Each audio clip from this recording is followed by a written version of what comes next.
एक बहुत ही इंटरेस्टिंग हदीस है जिसमें रसूलुल्लाह सल्लल्लाहु अलैहि वसल्लम ने फरमाया था कि क़यामत तब तक नहीं आएगी जब तक तुम मुसलमान ऐसे लोगों से नहीं लड़ोगे जिनकी शक्लें बिल्कुल रेड लाल होंगी, उनके नाक बिल्कुल फ्लैट होंगे, उनकी छोटी छोटी आंखें होंगी और चेहरे बिल्कुल शील्ड्स की तरह फ्लैट होंगे और जिनके जूते बालों से बने होंगे। नाउ रसूलुल्लाह सल्लल्लाहु अलैहि वसल्लम ने इस हदीस के बाद अपनी वफात तक पूरे अरब को फतह कर लिया था और मुसलमानों की एम्पायर पूरे अरब में फैल चुकी थी, जिसके बाद खिलाफत राशिदा के 30 सालों में अबू बकर, उमर, उस्मान और अली की खिलाफत में मुसलमानों ने पहली बार अरब से निकलकर इंसानों की तारीख की सबसे बड़ी एम्पायर बनाई और पहली बार मुसलमान दुनिया के सुपर पावर बने। लेकिन सिर्फ 30 साल हुकूमत के बाद खिलाफत राशिदा खत्म कर दी गई और खिलाफत एक खानदान बनु उमैया के कंट्रोल में आई, जिन्होंने फिर मुसलमानों की इस एम्पायर पर 90 ईयर्स तक हुकूमत की और इसे राशिदून खिलाफत की इस साइज से बढ़ाकर इतने इलाके तक पहुंचा दिया। उमैया खिलाफत ने इतने बड़े इलाके को तो फतह कर लिया था, लेकिन बनु उमैया की खिलाफत में एक बहुत बड़ा मसला था कि यह खिलाफत सिर्फ और सिर्फ अरबों की थी, जिसमें नॉन अरब लोगों की कोई हैसियत नहीं थी। इस हद तक अरब कि इतनी बड़ी एम्पायर के बावजूद अरब हमेशा इस पूरी एम्पायर में बाकी अवाम से बहुत कम मिलते थे और किसी नॉन अरब को अरब से शादी करना इम्पॉसिबल था। और बनु उमैया की गवर्नमेंट में सारे पोस्ट सिर्फ अरबों के पास थे।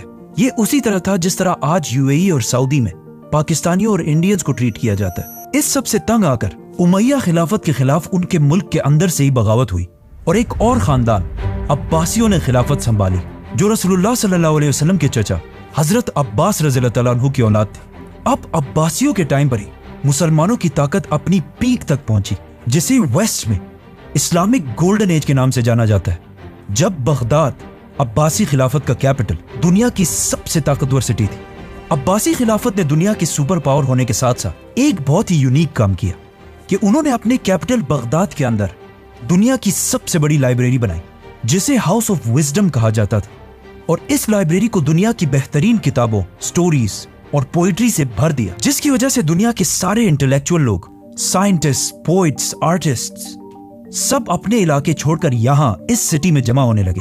अब्बासी खलीफा ने इस हाउस ऑफ विजडम में एक पोर्शन ट्रांसलेशन के लिए बनाया, ताकि यहाँ पर लोग बैठकर दुनिया के पुराने अजीम लोगों की राइटिंग्स को अरबी जबान में ट्रांसलेट कर सके।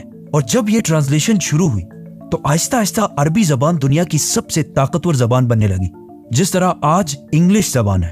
अब्बासी खिलाफत ने दुनिया में पहली बार साइंटिस्ट को अपने रिसर्च करने के लिए फंडिंग करना शुरू की, जिसकी वजह से दुनिया में बड़े बड़े मुसलमान साइंटिस्ट सामने आए, जैसे कि बगदाद के इस हाउस ऑफ विजडम का हेड, जिसका नाम था अल-ख्वारिज़मी, A man named Al-Khwarizmi, जिन्होंने पहली बार दुनिया में अलजबरा इंट्रोड्यूस किया, was one of the greatest mathematicians of all time, a Muslim, worked in the golden age of Islam. जो आज भी दुनिया के साइंस में बहुत बड़ी इंपॉर्टेंस रखता है।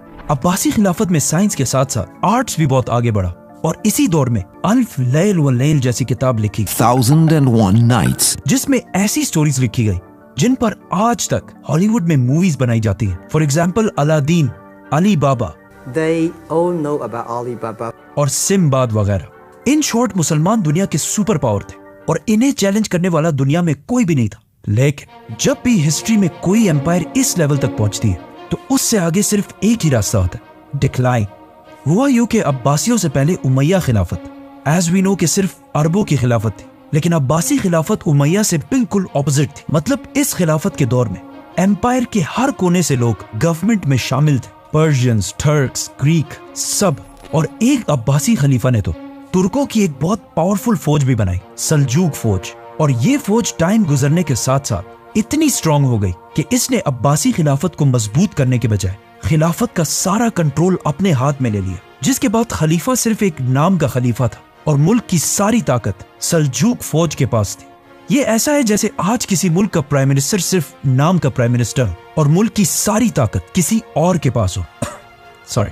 सल्जूक फौज के कंट्रोल के बाद इसी फौज की वजह से आहिस्ता आहिस्ता अब्बासी खिलाफत कमजोर होती गई और उनकी इस इतनी बड़ी एम्पायर में हर तरफ बगावतें स्टार्ट होने लगी, जिससे आखिर ये इतनी बड़ी एम्पायर छोटे छोटे हिस्सों में डिवाइड हो गई, जिसकी वजह से मुसलमानों के हाथ से पहली बार फलस्तीन छीन लिया गया। इस सब से बहुत साल पहले पहली खिलाफत में जब हजरत उमर रज़ियल्लाहु तआला अन्हु इन सारे इलाकों को फतह कर रहे थे तो उन्होंने क्रिश्चियंस की सबसे होली सिटी जेरूसलम को भी फतह कर लिया था। उसके बाद अगले 450 साल तक किसी की भी हिम्मत नहीं हुई थी कि वो फलस्तीन मुसलमानों से ले सके। लेकिन जब अब्बासी खिलाफत कमजोर हो गई और मुसलमान बहुत छोटे हिस्सों में डिवाइड हो गए, तो इस टाइम का यूरोप के क्रिश्चियंस ने फुल फायदा उठाया और यरूशलेम फलस्तीन को मुसलमानों के हाथ से छुड़ाने के लिए एक बहुत बड़ी जंग स्टार्ट की, the crusades, the mightiest battle between Christianity and Islam. और आखिर 1099 में उन्होंने फलस्तीन और जेरूसलम फतह करने के बाद हजारों मुसलमानों, बच्चे, औरतें, बूढ़ों को शहीद कर दिया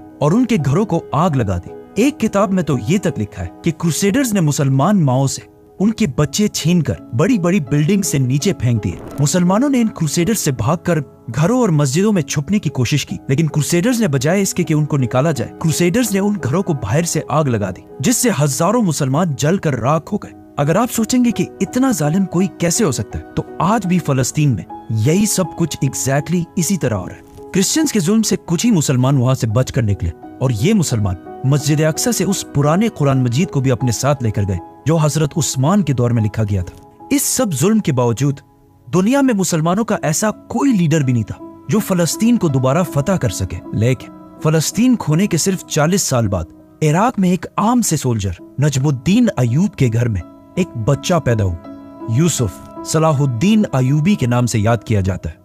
सलाहुद्दीन अयूबी 25 साल की एज में अपने चाचा के साथ इराक छोड़कर इजिप्ट की तरफ गए और वहां आहिस्ता आहिस्ता बहुत लंबी स्ट्रगल के बाद इजिप्ट के बादशाह सुल्तान बन गए। ये बहुत लंबी कहानी है, इसे फिर करेंगे। अब जब यहाँ इजिप्ट में सलाहुद्दीन अयूबी इजिप्ट के बादशाह बनने की तरफ जा रहे थे, तो इसी दौरान यहाँ से बहुत दूर मंगोलिया में एक छोटे से गांव के एक छोटे से कबीले के सरदार के घर में भी एक बच्चा पैदा हुआ जिसका नाम था थेमोजिन चंगेज खान। यस, सलाहुद्दीन और चंगेज खान एक ही दौर में जिंदा थे। एक ने मुसलमानों को वापस ग्लोरी की तरफ लेके जाना था और दूसरे ने मुसलमानों को ऐसा तबाह करना था जो इससे पहले किसी ने भी नहीं किया था। फलस्तीन और स्पेशली जेरूसलम को खोने के बाद मुसलमानों का कोई स्ट्रॉन्ग लीडर तो नहीं था, लेकिन इस दौरान सबसे जबरदस्त रोल मुस्लिम स्कॉलर्स उलमा ने प्ले किया था, क्योंकि इससे पहले जो मुसलमान हर वक्त आपस में लड़ते रहते थे और बहुत सारे फिरकों में डिवाइडेड थे, उन्हें कुछ बहुत अजीम स्कॉलर्स ने एक ही गोल पर यूनाइट करना शुरू किया कि किसी भी हाल में फलस्तीन को दोबारा फतह करना है, जिससे अगले कई सालों में मुसलमान किंगडम्स की यंग पॉपुलेशन के दिमाग में ये बात बहुत अच्छी तरह बैठ गई। लेकिन फिर भी मुसलमानों का ऐसा कोई एक लीडर नहीं था जो मुसलमानों को यूनाइट करके क्रिश्चियंस पर हमला कर सके।